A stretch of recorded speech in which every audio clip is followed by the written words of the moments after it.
Three members of a Georgia family, including a great-grandfather, all suspected of doing drugs, but independent records show they're innocent. Joining me now is Atlanta News First investigative reporter Ciara Cummings. Ciara, you've been following this issue for quite some time. Break this down for us. Yeah, almost 2 years now. This particular story is a part of our series called Stolen Sobriety. And just as the name implies, these are people typically who are sober and they've got some interaction with the state's child welfare agency. And in order to remain in their kid's life, to keep custody and to not lose their parental rights, they subject themselves to random drug screens. And what we've found is there is some discrepancy. There tends to be some issues with these drug screens, at least in the cases we examined over the last year and a half here. What makes this story a little different, though, this is the first time in almost 2 years where essentially an entire family tested positive for methamphetamine. And I mean, the family was just in such disbelief. Initially, they were happy that the Georgia Department of Family and Children's Services got involved because, as you'll learn in this story, their daughter, a mom, she gave birth to a young boy, and she had been dealing with addiction. And in order to keep the child in the family, so many family members got involved. They're like, we want to take care of our nephew, our grandson, our great-grandson. And so to stop or prevent him from going into foster care, they wanted to keep him in the home. And that's how all of these family members had to be tested. And their story is quite interesting.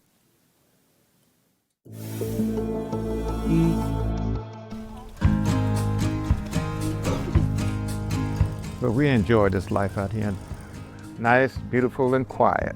Benjamin takes us around his Richmond Hill property, showing the crops, animals, historic acres where 3 family generations live.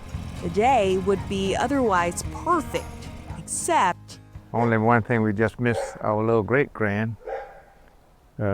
Miss him a whole lot. his great-grandson, Azariah, hasn't been here since August, when Georgia Division of Family and Children's Services, or DFACS, removed the 2-year-old from the home. Try not to think about him too much because it make you sick.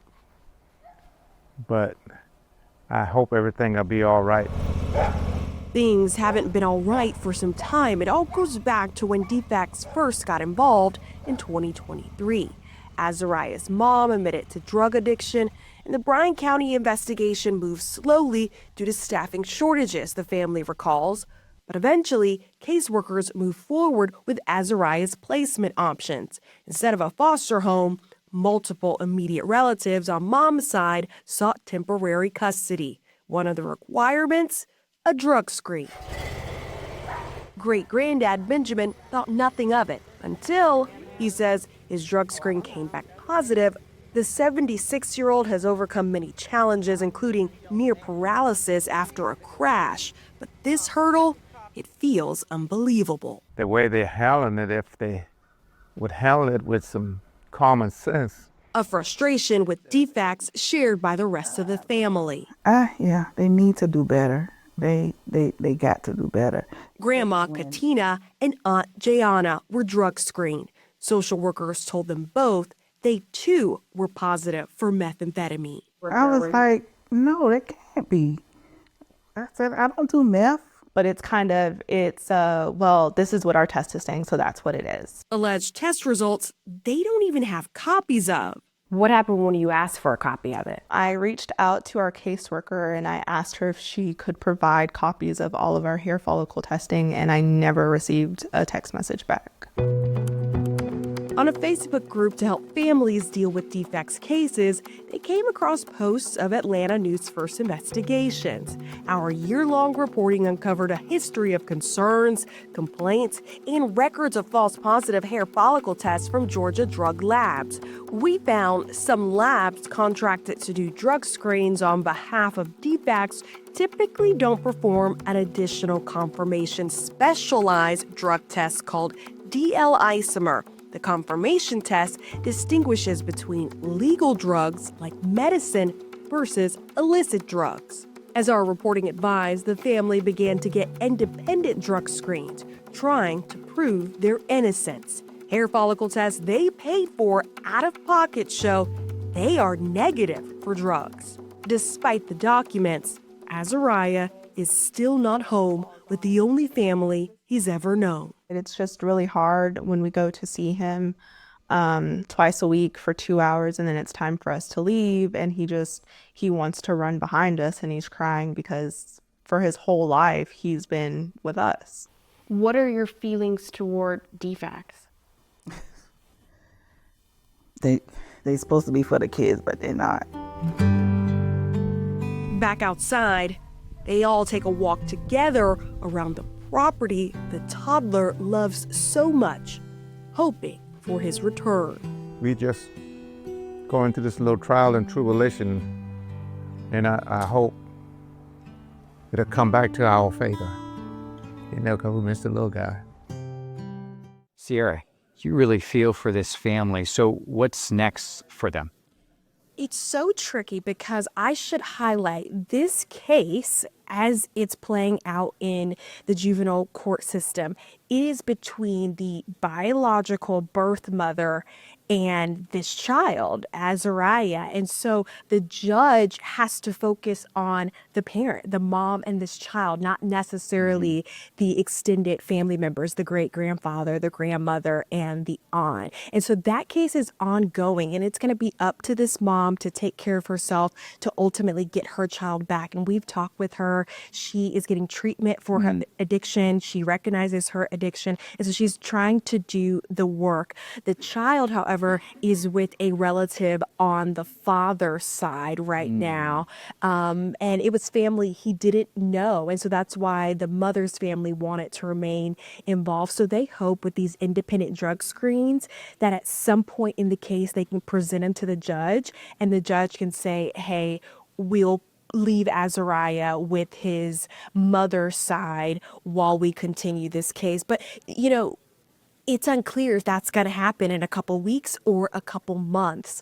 We know right ahead of the holidays, things are typically slower with the court system, but they're hopeful that soon, sometime next year, that Azariah can be home with the family he knows. Ciara, you've been covering this issue now for, it seems like 2 years.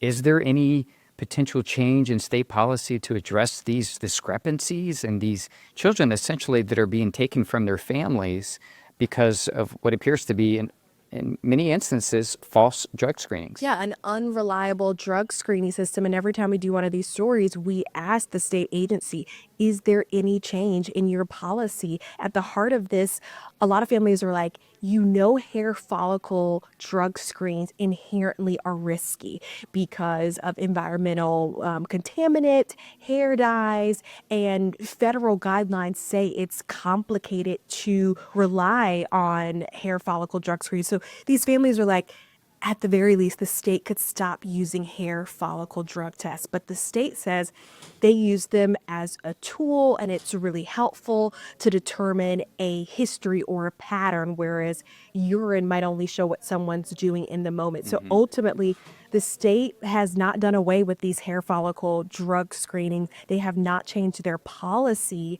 at least there's no record of them changing their policy, but what they've told me is that they're researching and they continue to look at how other states operate, and they're going to use that to inform any changes, should changes come. But that's a really long way of saying there are no immediate changes right now. It's something we're going to be watching, and we know we're a couple months out from the legislative session, and usually things change when lawmakers enter the session because some of these state agencies need more money.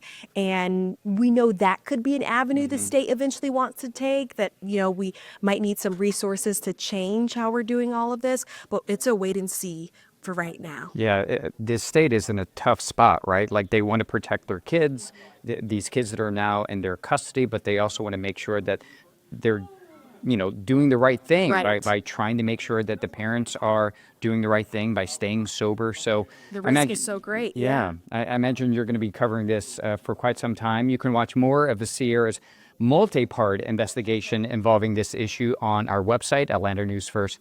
atlantανewsfirst.com and anywhere where you get your podcasts.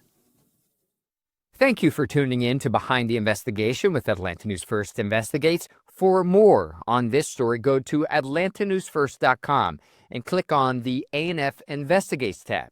You can listen to more award-winning investigations wherever you get your podcasts by searching Behind the Investigation with Atlanta News First.